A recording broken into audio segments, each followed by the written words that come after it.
जय हिंद। आज की वीडियो में हम मध्य प्रदेश से बनने वाले कुछ इंपॉर्टेंट क्वेश्चन देखेंगे जो कि एमपीपीएससी, पटवारी, एमपी पुलिस या अन्य किसी भी एग्जाम जिसमें मध्य प्रदेश का जीके पूछा जाता है उसके लिए बहुत उपयोगी होगा। तो चलिए देखते हैं आज का पहला क्वेश्चन। और पहला क्वेश्चन है, मध्य प्रदेश में टंगस्टन कहाँ पाया जाता है? जबलपुर, होशंगाबाद, सतना या रीवा? तो सही आंसर है होशंगाबाद।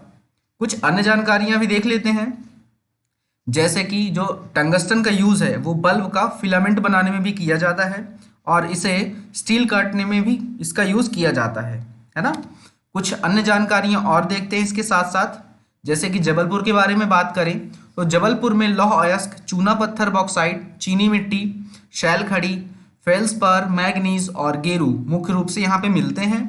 अब बात करते हैं होशंगाबाद की, तो होशंगाबाद के नरवाई में कोयला बनाया जाता है। वो एक औद्योगिक शहर के रूप से भी जाना जाता है। यहाँ पे बहुत सारे फैक्ट्रीज लगी हुई हैं, जैसे कि सीमेंट फैक्ट्री के 2 कारखाने हो गए, सतना सीमेंट फैक्ट्री हो गई, मैहर सीमेंट हो गई, यूनिवर्सल केबल्स फैक्ट्री हो गई, है ना। और यहाँ पे एक प्रिज्म सीमेंट की फैक्ट्री भी है। इसके अलावा चूना उद्योग के कई छोटे बड़े संस्थान भी हैं और यहाँ पे बीड़ी उत्पादन के भी कई संस्थान हैं, है ना। और अब बात करते हैं रीवा की, तो रीवा में हाल ही में चूना पत्थर के कई भंडार मिले हैं जो कि करचुलियान गांव के आसपास लगभग 4 गांव में मिला है ना। अब साथ ही साथ और अन्य क्वेश्चन देखते हैं, जैसे कि इकबाल पुरस्कार किससे संबंधित है? हिंदी साहित्य, पारसी, उर्दू या बंगाली? तो इसका सही आंसर है उर्दू से। अब कुछ अन्य जानकारियां देखते हैं इसके बारे में, जैसे कि इकबाल पुरस्कार की जो शुरुआत है वो 1986 और 87 से की गई थी और इसे एक कवि हैं, प्रख्यात कवि हैं जिनका नाम है अल्लामा इकबाल जी, इनके नाम पे इसकी शुरुआत की गई थी, है ना। और जो पहला इकबाल पुरस्कार मिला था वो अली सरदार जाफरी को मिला था और ये जो पुरस्कार मिलता है इस पुरस्कार में लगभग 2 लाख रुपए और एक सम्मान पट्टिका दिया जाता है। जैसा कि हर एक क्वेश्चन में कुछ अलग फैक्ट देखते हैं, वैसे भी इसमें भी देख रहे हैं। जैसे कि हिंदी साहित्य के बारे में बात करें तो हिंदी साहित्य को लगभग 22 भाषाओं में दिया जाता है और ये 12 मार्च 1954 से शुरू किया गया था, ठीक है। और अगर बात करें कि सबसे पहला जो हिंदी साहित्य पुरस्कार मिला था वो श्री माखनलाल चतुर्वेदी जी को उनकी एक कविता हिम तरंगनी के लिए 1955 में दिया गया था, है ना। अब बात करते हैं नेक्स्ट क्वेश्चन की, तो मध्य प्रदेश की पहली मुख्य सचिव कौन थी? सरोजिनी नायडू, शीतला सहाय, निर्मला बुच या इंदिरा गांधी? तो सही आंसर है निर्मला बुच। कुछ अन्य जानकारियां और देखते हैं, जैसे कि निर्मला बुच जी का जो मुख्य सचिव का समय था वो 22 सितंबर 1991 से लेके 1 जनवरी 1993 तक था।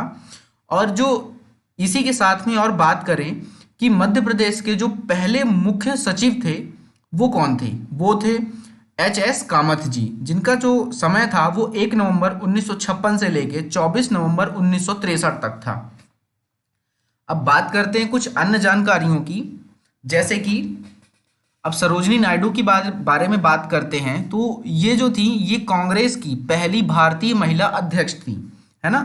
और अगर ये मतलब ये क्या थी? पहली भारतीय महिला। और अगर बात करें कि पहली महिला बात कर रहे हैं कांग्रेस की तो वो थी एनिन बिसेंट, जो कि 1917 में थी। और ये सरोजिनी नायडू जो थी वो थी 1925 में। 1925 के पहले जो कांग्रेस के अध्यक्ष थे वो थे महात्मा गांधी। महात्मा गांधी ने एक बार ही इसकी अध्यक्षता की है, वो है 1924 में। अब बात करते हैं इसी के साथ में माफ कीजिएगा, शीतला सहाय के बारे में। तो शीतला सहाय जी ने बहुत सारी चीज़ों में बहुत बड़ा योगदान भी दिया है, जैसे कि एक डॉक्टर भगवत सहाय विश्वविद्यालय की स्थापना में भी इनका योगदान है ना। और ग्वालियर में भी एक यूनिवर्सिटी और महाविश्वविद्यालय जो कि खोला गया है इन्हीं के मदद से, है ना। अब बात करते हैं इंदिरा गांधी के बारे में।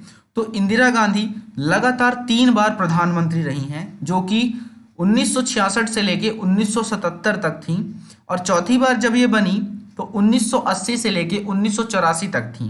और साथ ही साथ 1984 में इनकी राजनैतिक हत्या करवा दी गई थी। बात करते हैं नेक्स्ट क्वेश्चन की, तो जो गुजरी महल है वो किसके द्वारा बनवाया गया था? बाबर, जहांगीर, मान सिंह या जय सिंह? तो इसका सही आंसर है मान सिंह। कुछ अन्य जानकारियां देख लेते हैं, जैसे कि हमारा जो गुजरी महल है वो ग्वालियर में 15वीं शताब्दी में बनवाया गया था। और ये जो गुजरी महल है ये एक शर्त के ऊपर बनवाया गया था। एक्चुअली इसकी जो कहानी है वो कुछ अलग है। गुजरी एक रानी हुआ करती थी जो कि शादी करना था उनको से मान सिंह से। तो जो मान सिंह थे उनकी वाइफ ने लगभग 4 शर्तें रखी थी और उन 4 शर्तों में से एक शर्त ये थी कि वहां पे उनके लिए एक महल बनवाया जाए जिसे गुजरी महल के नाम से जाना जाता है। तो कुछ अन्य जानकारियां और देखते हैं, जैसे बाबर के बारे में बात करते हैं। तो बाबर जो मुख्यतः है वो 1526 में भारत आए थे, ये सबको पता है। लेकिन इससे पहले भी उन्होंने 4 बार भारत में आक्रमण किया है, आते थे और लूट के ले जाते थे, है ना। और तोप का जो यूज है वो सबसे पहली बार बाबर ने ही किया था। अब बात करते हैं जहांगीर के बारे में। तो जहांगीर जो हैं ये अकबर के बेटे थे और इन्होंने कश्मीर में डल झील के किनारे शालीमार बाग बनवाया था। और इन्होंने बगीचे का निर्माण, इसने जहांगीर ने ही बगीचों का निर्माण शुरू किया था। और जहांगीर ने ही जो सिख के 5वें गुरु थे जिनका नाम था गुरु अर्जुन देव जी, उनको फांसी पे चढ़वाया था। अब इसी लाइन पे अगर बात करें तो सिखों के जो 10 गुरु हैं मुख्यतः, वो उनके नाम अगर आप चाहें तो नोट कर लें, मैं बोलता जा रहा हूं। जैसे कि सिखों के जो पहले गुरु थे वो थे गुरु नानक देव जी, उसके बाद आए गुरु अंगद देव जी, उसके बाद आए गुरु अमरदास जी, उसके बाद आए गुरु रामदास जी, फिर उनके 5वें गुरु आए गुरु अर्जुन देव जी, फिर आए गुरु हर गोविंद जी, फिर आए गुरु हर राय जी, उसके बाद में आते हैं गुरु हर किशन जी, फिर आते हैं गुरु तेग बहादुर जी, और उनके बाद में 10वें गुरु जो हैं वो हैं गुरु गोविंद जी। तो ये हो गए सिखों के 10 गुरु, है ना। ये आप नोट कर लीजिएगा, इनके बहुत सारे क्वेश्चंस पूछे जाते हैं परीक्षाओं में।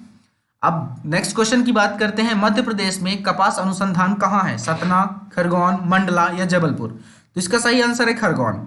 अब बात करते हैं कुछ अन्य जानकारियों की, जैसे जो खरगोन शहर है वो 2018 में स्वच्छता में अगर बात करें तो 20वें नंबर पे था। और हमारा जो कपास है, कपास को सफेद सोना के नाम से भी जानते हैं, है ना। कुछ अन्य जानकारियां और देख लेते हैं खरगोन के बारे में। तो खरगोन में नवग्रह मेला लगता है, जिसमें हाल ही में अभी 2020 में गोविंदा जी भी घूमने आए हुए थे। खरगोन के करही में एशिया की सबसे छोटी नगर परिषद है, ये भी आप नोट कर लीजिएगा, इंपॉर्टेंट क्वेश्चन है, ये बन सकता है। और खरगोन में ही चीनी का उत्पादन होता है।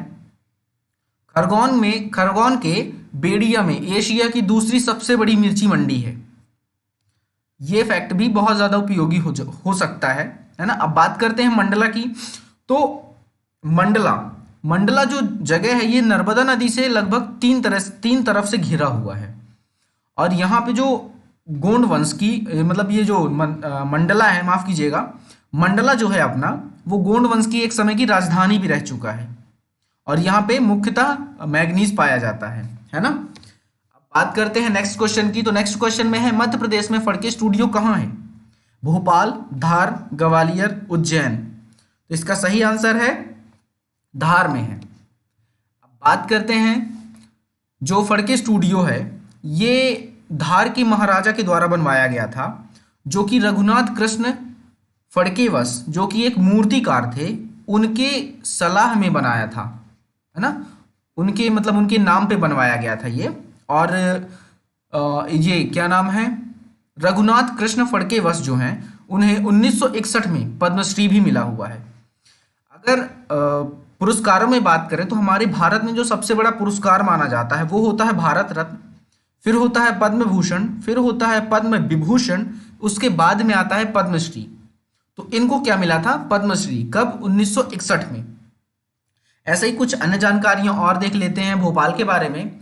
जैसे भोपाल में एक भोपाल में एक प्राइवेट रेलवे स्टेशन है जो कि हबीबगंज के नाम से जाना जाता है। अभी हाल ही में उसका नाम शायद चेंज भी हो गया है ना। और यहाँ पे जो वन विहार है, भोपाल में एक वन विहार है जहाँ पे एकमात्र सर्प उद्यान है। अब भोपाल में कुछ और अच्छी चीजें देखते हैं, जैसे कि यहाँ पे ढाई सीढ़ी मस्जिद है जिसे नवाब दोस्त मोहम्मद खान ने 1600 माफ कीजिएगा 1716 में बनवाया था, और इसे एशिया की सबसे छोटी मस्जिद और भोपाल की पहली मस्जिद होने का दर्जा भी मिला हुआ है। अब बात करते हैं धार की, तो धार में जो है ना सोयाबीन जो अपना वो बहुतायत में पाया जाता है ना। और जो धार है ये बाघ नदी के किनारे बाघ की गुफाएं मिलती हैं जो गुप्त वंश के समय में बनाई गई थी। अब बाघ नदी, यहाँ पे बाघ की गुफाएं हैं जिनमें 5 मुख्यतः गुफाएं हैं, और उन 5 गुफाओं के जो नाम हैं वो अभी आप नोट कर लीजिएगा। वो भी क्वेश्चन मतलब बहुत सारे पूछे जाते हैं उनसे क्वेश्चंस। जैसे कि जो इससे बनने वाला जो पहला क्वेश्चन है कि बाघ की 5 गुफाएं कौन कौन सी हैं, तो आप नोट करिएगा। 5 गुफाओं में से पहली गुफा है ग्रह गुफा, उसके बाद है पंच पांड्य गुफा, उसके बाद है हाथी खाना, उसके बाद में एक और है रंग महल, और उसके बाद में है पाठशाला। ये बाघ की 5 गुफाएं हैं जो कि धार में स्थित हैं, ये आप नोट कर लीजिएगा। अब बात करते हैं ग्वालियर की, तो ग्वालियर को जो नाम है वो एक ऋषि के नाम पे रखा गया था। एक ऋषि मुनि थे जिनका नाम था गालव ऋषि, जो कि इनको ग्वालियर है, ग्वालियर इन्हीं के नाम पे रखा गया था, और इनको इसकी तपोभूमि भी कहते हैं। किसको? ग्वालियर को। किनकी? गालव ऋषि की। अब बात करते हैं नेक्स्ट क्वेश्चन की, तो जो अपना वित्त निगम है इसका मुख्यालय कहाँ है? इंदौर, भोपाल, जबलपुर या ग्वालियर? तो इसका सही आंसर है इंदौर में है। कुछ अन्य जानकारियां हर एक क्वेश्चन के जैसे, अपना जो मध्य प्रदेश में वित्त निगम जो है वो 1955 में शामिल किया गया था, और ये जो वित्त निगम है यह निर्देशक मंडल के नियंत्रण में काम करता है ना। अब कुछ अन्य जानकारियां और देख लेते हैं, जैसे कि इंदौर के बारे में। इंदौर में एक होलकर स्टेडियम है, और इंदौर जो है वो खान नदी के किनारे बसा हुआ है ना। ग्वालियर की बात करते हैं, तो ग्वालियर में बहुत सारे मंदिर हैं, जैसे जिनमें मुख्यतः मान मंदिर महल, विष्णु जी का तेली मंदिर, जय विलास महल, तानसेन का स्मारक और रानी लक्ष्मीबाई का स्मारक भी है। अब बात करते हैं कुछ और, जैसे कि यहाँ पे रूप सिंह स्टेडियम है, और लक्ष्मीबाई शारीरिक शिक्षा विश्वविद्यालय भी यहीं पे स्थापित है। कहाँ पे? ग्वालियर में। बात करते हैं नेक्स्ट क्वेश्चन की। नेक्स्ट क्वेश्चन है, मध्य प्रदेश में हिंदी साहित्य की सुरक्षा और प्रोत्साहन के लिए कौन सा संगठन काम करता है? साहित्य परिषद, कला परिषद, भारत परिषद, कालिदास परिषद? तो इसका सही आंसर है साहित्य परिषद। जो साहित्य परिषद की जो स्थापना है वो 1954 में की गई थी, और इसकी स्थापना भोपाल में हुई है। अब देखते हैं कुछ अन्य जानकारियां, जैसे कि कला परिषद के बारे में बात करें, तो कला परिषद की जो स्थापना है वो 1962 में भोपाल के पास बाणगंगा मार्ग पे की गई थी। और इसी के साथ में ये जो परिषद है, तो परिषद राज्य की संगीत, नृत्य, नाट्य और ललित कलाओं को राज्य अकादमी के रूप में कार्यरत है। ठीक है। अब देखते हैं कालिदास परिषद के बारे में, तो कालिदास परिषद की जो स्थापना है वो उज्जैन में 1978 में की गई थी। इसमें कला प्रदर्शनी, पारंपरिक नाटक प्रदर्शन, मूलक है ना, लोक कलाएं, साहित्य माफ कीजिएगा संगीत, नृत्य शोध, अनुशीलन तथा प्रकाशन कार्य आदि इसमें आते हैं, है ना। अब इसी के साथ में देखते हैं एक नया क्वेश्चन, जैसे कि बौद्ध धर्म स्थल कहाँ है। ये हालांकि बहुत सारे लोगों को पता होगा, मैक्सिमम लोगों को पता होगा, जो कि सांची में है। कुछ अन्य जानकारियां, जो यूनेस्को है उसने 24 जनवरी 1989 में इसे विश्व धरोहर घोषित किया था। अपने भारत में लगभग अभी 40 विश्व विरासत धरोहर हैं, है ना। और इसे किसे? सांची में जो बौद्ध धर्म स्थान है इसे अशोक ने 3री शताब्दी ईसा पूर्व बनवाया था। अब कुछ अन्य जानकारियां और देख लेते हैं, जैसे कि भगवान बुद्ध के बारे में बात करते हैं, तो एक लुम्बिनी जगह है जहां पे भगवान बुद्ध का जन्म हुआ था, और एक बोध गया जगह है जहां पे इनको ज्ञान प्राप्त हुआ था। फिर आता है सारनाथ, जहां पे इन्होंने अपना दिव्य ज्ञान देना प्रारंभ किया था। और फिर आता है कुशीनगर, जहां पे महापरिनिर्वाण हुआ था। और उसके बाद में आता है दीक्षा भूमि, जो कि अभी नागपुर में है, और यहाँ पे बौद्ध धर्म का पुनरुत्थान हुआ था। ठीक है। अब इसी के साथ में सांची के स्तूप के बारे में बात किया जाए, तो ऐसा माना जाता है कि जो 2री शताब्दी ईसा पूर्व था, यहाँ पे पुष्यमित्र जो थे उन्होंने इसको किसको सांची का स्तूप को तोड़ने की बहुत कोशिश की थी और बाद में उन्हीं के एक पुत्र थे जिनका नाम था अग्निमित्र, उन्होंने इसे दोबारा निर्मित करवाया था। अब बात करते हैं नेक्स्ट क्वेश्चन की। तो जो लाला हरदौल की कहानी है वो किस स्थान के लिए जानी जाती है? धूपगढ़, रायसेन, ओरछा या धार? तो इसका सही आंसर है ओरछा। कुछ अन्य जानकारियां इसके साथ में देखते हैं, जैसे कि जो ओरछा है वो रुद्र प्रताप सिंह ने 1531 में इसकी स्थापना की थी और ये जो शहर है ये बेतवा नदी के किनारे बसा है। और हरदौल जी की जो समाधि है वो दतिया के पास बनाई गई है, लाला हरदौल की।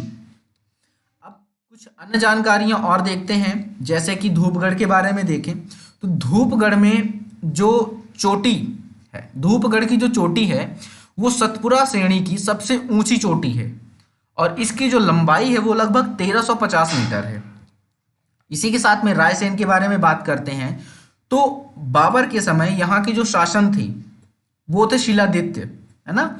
और किसने, अब बात करते हैं यहाँ के दुर्ग के बारे में। तो यहाँ पे एक दुर्ग है रायसेन में। तो 1543 में यहाँ के दुर्ग पे शेर शाह जी ने आक्रमण कर दिया था, है ना। अब शेर शाह ने आक्रमण किया तो था, लेकिन उन्होंने जीत तो लिया, लेकिन जीतने के बाद इन्होंने भी एक विश्वासघात किया था। अब विश्वासघात ये था कि जीतने के पहले उन्होंने राजपूतों को बोला कि मैं आपकी रक्षा करूंगा और इस चीज का उन्होंने वचन भी दे दिया। लेकिन जब इन्होंने जीत लिया ये दुर्ग, उसके बाद में शेर शाह ने उन सभी राजपूतों को मार दिया था, है ना। अब साथ ही साथ धार के बारे में बात करें तो जो धार की स्थापना है वो परमार राजा भोजदेव ने बनवाई थी, है ना, मतलब धार की स्थापना की थी। अब यहाँ पे धार में जो है वो ज्वार, बाजरा, मक्का, दालें और कपास यहाँ की जो है वो प्रमुख फसलों हैं, ठीक है। अब एक और देखते हैं, जैसे कि यहाँ के उत्तर में लाल बलुआ पत्थर से बना एक किला है जो कि लगभग 14वीं शताब्दी के आसपास सुल्तान मोहम्मद बिन तुगलक ने इसे बनवाया था, है ना। तो आज के लिए बस इतना ही। अपना ख्याल रखें, बड़ों का सम्मान करें, छोटों को प्यार दें और अपना व्यक्तित्व इस प्रकार से विकसित करें ताकि महिलाएं आपके साथ सुरक्षित महसूस करें। Thank you so much.